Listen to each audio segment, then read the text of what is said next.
আমি যাব পরের রান্নাতে বন্ধুরা। আর এখানে এসে ঢেঁকির শাক, আপনারা কী বলেন জানি না, তবে আমরা বলি যে ঢেঁকির শাক। ঢেঁকির শাকটা কেটে ধুয়ে টুয়ে নিয়ে আসছি, এটার সাথে কাঁঠালের বিচিও দিয়ে দিয়েছি, কাঁঠালের বিচিগুলো থেতো করে দিয়েছি আর কি।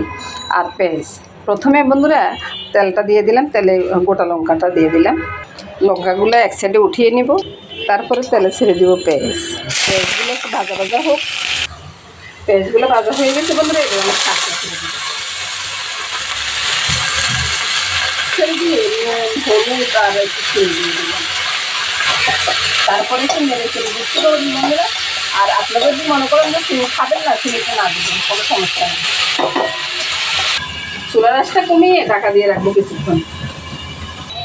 এবার বন্ধুরা ঢাকাটা সরিয়ে নেড়ে ছেড়ে শাকটাকে নামিয়ে নেবো। শাকটা হয়ে গেছে বন্ধুরা, এর পাশে আরেকবারও আমি নেড়ে ছেড়ে দিয়েছি, এটা দেখাই নি। তো বন্ধুরা শাকটা নামিয়ে নিলাম।